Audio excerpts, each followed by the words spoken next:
Good morning, students. Myself Rohit Jangra, and I am working as a PGT Geography in Suraj School, Rewari. Today we discuss about the chapter Minerals and Rocks. और ये 11th class का 5th chapter है बेटा, ठीक है। और ऐसा ही एक चैप्टर आप 10th क्लास के अंदर भी पढ़ के आए थे, जहाँ पे मिनरल्स एंड रिसोर्सेज के नाम से था वो, ठीक है। बहुत ज़्यादा कोई अंतर नहीं है, थोड़ा सा उसी चैप्टर को आगे एक्सप्लेन किया गया है, थोड़ा सा बढ़ा के, ठीक है। जिसके अंदर सबसे पहला जो है, इसके अंदर है दिस यूनिट डील्स विद। सबसे पहले बात करते हैं कि इस चैप्टर के अंदर, इस यूनिट के अंदर हम क्या क्या पढ़ने वाले हैं, यानी ऐसी कौन कौन सी चीज़ें हैं जो कवर करने वाले हैं।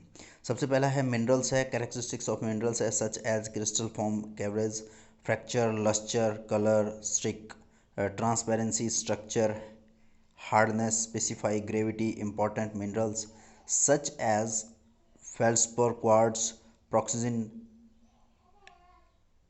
MP Hall, Mica, Olivine, and their characteristics, classification of minerals, rocks, igneous, sedimentary, metamorphic rocks and rock cycle. तो स्पेशली ये तो इस जो आपका चैप्टर है इसके ये टॉपिक हैं। इसके अलावा एक ही टॉपिक के इसके कई कई आपके पास एग्जाम्पल हैं जो इसके अंदर प्रोवाइड कर रखे हैं, जो आप देख सकते हो, ठीक है। देखो बेटा, minerals found in the crust in solid form where in interior they are in liquid form, 98% of the crust consist 8 element, ठीक है। आपके जो क्रस्ट के अंदर मिलते हैं, यानी जो अपर पार्ट के मिलते हैं, अंदर मिलते हैं, वो मोस्टली जो आपके मिनरल्स होते हैं वो हार्ड होते हैं।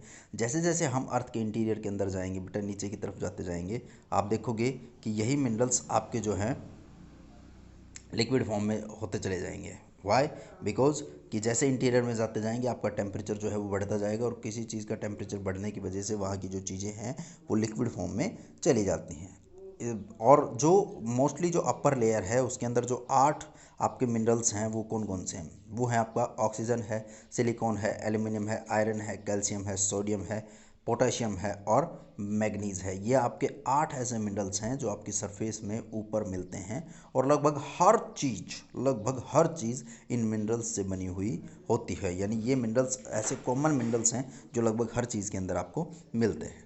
The rest is consisted by the titanium, hydrogen, phosphorus, manganese, sulphur, carbon, निकल and other aluminium and other elements. और जो मिनरल्स हैं, ठीक है, वो बची हुई इन चीज़ों से मिलते हैं। जैसे इसके अंदर आपको दिखा रखा है कि ये पाई चार्ट जो दिखा रखा है, इसके अंदर आप दिखा रखा है कि 49.2% ऐसे एलिमेंट्स हैं जिनके अंदर ऑक्सीजन होती है। यानी ये मैं कह सकता हूँ कि लगभग 50% एलिमेंट्स के अंदर आपका ऑक्सीजन होता है, ठीक है।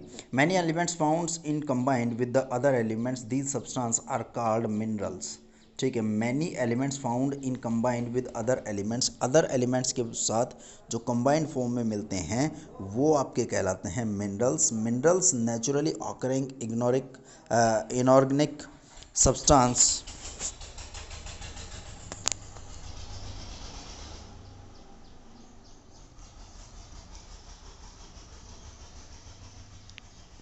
आर हैविंग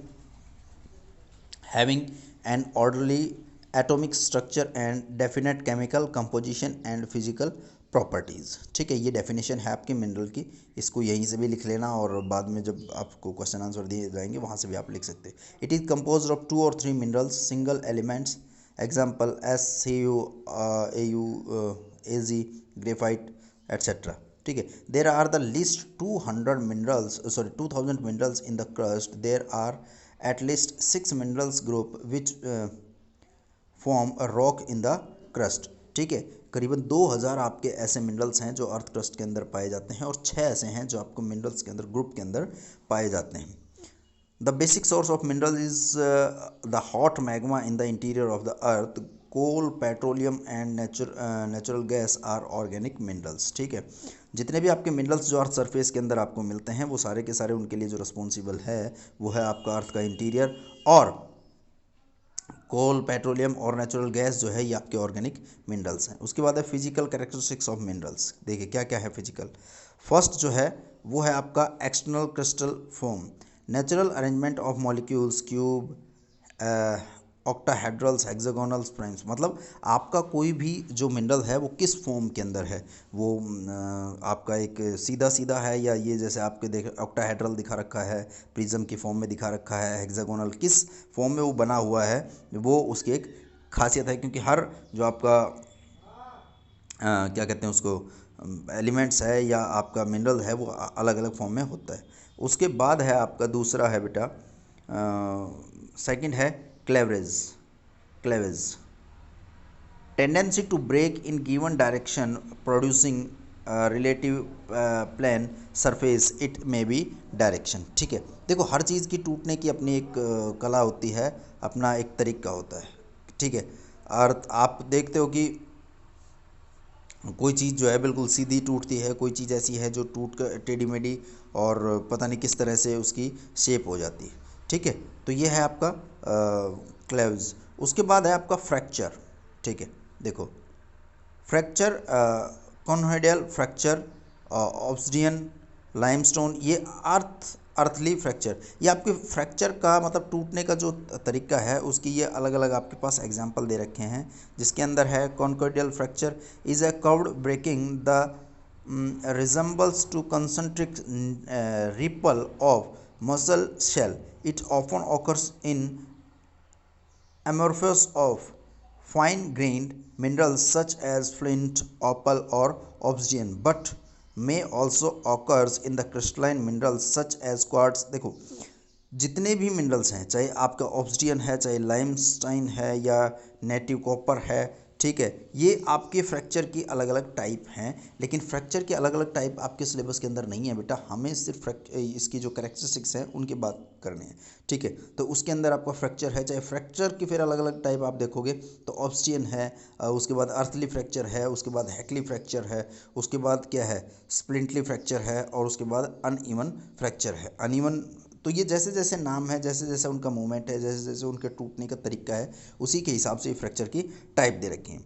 आफ्टर दैट आप बात करोगे लस्चर, तो लस्चर की भी ये अलग अलग टाइप है बेटा। हमें जो एडमेनाइट लस्चर, लस्चर जो है वो क्या है, लस्चर सीधा सा अगर आप किसी की मॉस ओपल का ही पढ़ लेते हैं, ठीक है, या फिर आपका पढ़ लेते हैं पायराइट का। देखो मेटेलिक और splendent minerals have the lustre of polished metal, मतलब आपकी जो लस्चर चमकने की जो आपकी खासियत होती है, देखते हो कई बार बहुत शार्प चमक होती है किसी मिनरल के अंदर, किसी के अंदर फीकी चमक होती है, किसी के अंदर बिल्कुल भी नहीं होती। तो जो चमक है उसके बेसिस पे आप उसकी, ये भी उसकी करेक्टरिस्टिक्स है कि उसकी चमक के बेस पे आप उसको पहचान सकते हो कि ये कौन सा मिनरल है।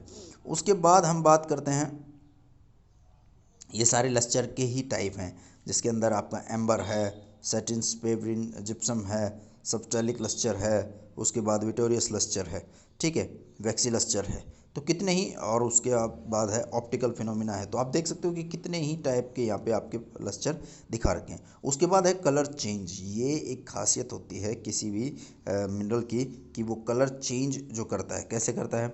Colour change is the most commonly found in alexandrite, a variety of chrysobry gemstones. Other gems also occur in color change. Alexandrite displays a color change depends upon light along with strong paleochroism.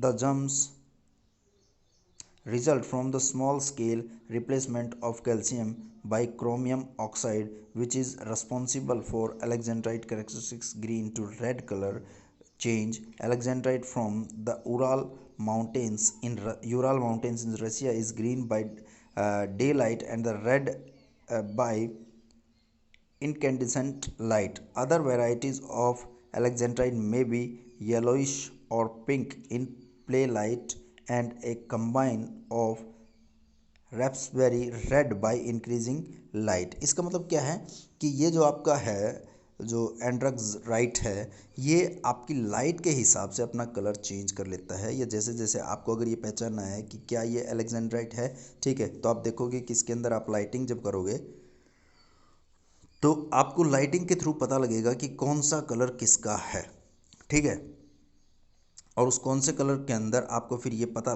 लगता है कि कौन सा colour किस का है, उसके through आपको ये पता लगता है कि क्या ये एलेक्जेंड्राइट है या नहीं है। उसके बाद है आपकी ट्रांसपेरेंसी। ट्रांसपेरेंसी होती है कि किसी चीज़ के अंदर से आप थ्रू द ट्रांसपेरेंसी आप उसके अंदर से देख सकते हो या नहीं देख सकते हो। ठीक है, मतलब अगर आप किसी जी कोई मिनरल ऐसा है जिसके अंदर, जैसे ग्लास के अंदर आप क्रॉस कर सकते हो, आप देख सकते हो कि ग्लास के उस तरफ क्या है। तो इस तरह से अगर किसी चीज़ के बारे में आप किसी चीज़ को आप देख सकते हो क्रॉस करके, ठीक है, तो वो उसकी कहलाती है ट्रांसपेरेंटी। लेकिन सब के अंदर ऐसी नहीं होती, कुछ के अंदर धुंधला होता है। No light can pass through the mineral, कुछ ऐसे होते हैं जो बिल्कुल नहीं होता, जिसको ओपैक बोलते हैं। उसके बाद है translucent, light can pass through the minerals but is diffused so the image can not be seen clearly. ठीक है, transparent light can pass through the minerals and image can be seen clearly. मतलब आप देख सकते हो कि transparent क्या है, ट्रांसल्यूलेंट क्या है, टर्मिनोलॉजी क्या है। ठीक है, तो कैसे आप ये समझ सकते हो कि अगर कोई चीज़ क्रॉस करती है तो वो ट्रांसपेरेंट है, अदरवाइज नहीं है। ठीक है, उसके बाद अगला है इसके अंदर, ये इसके टाइप दिखा रखे, स्ट्रक्चर दिखा रखा है। एग्जाम्पल है मैग्नेटाइट का हार्डनेस। हार्डनेस देखिए, आपका जो डायमंड है वो सबसे ज़्यादा हार्ड होता है। ठीक है, और उसके अलावा और जितने भी चीज़ें हैं वो सॉफ्ट होती हैं एज़ कम्पेयर टू डायमंड। तो आप हार्डनेस के बेसिस पे भी आप मिनरल को डिवाइड कर सकते हैं और ये देख सकते हैं कि कौन कितना हार्डनेस है। एब्सोल्यूट हार्डनेस, अब देखिए हार्डनेस के अंदर आपकी सारी की सारी चीज़ें ये कि किसकी जो रैंक है वो कितनी है और उसकी कितनी हार्डनेस है। ठीक है ना, डायमंड की आप हार्डनेस देखिए 1600, इसका मतलब कितना हार्ड होगा। ठीक है ना, तो ये है आपकी हार्डनेस। इसके बाद है important minerals of the earth crust. ये इन जो अर्थ क्रस्ट के अंदर कौन कौन से आपके ऐसे मिनरल्स हैं जो बहुत ज़्यादा इंपॉर्टेंट हैं और मिलते हैं, उनके बारे में पढ़ेंगे हम अगली वीडियो में। तब तक के लिए थैंक यू।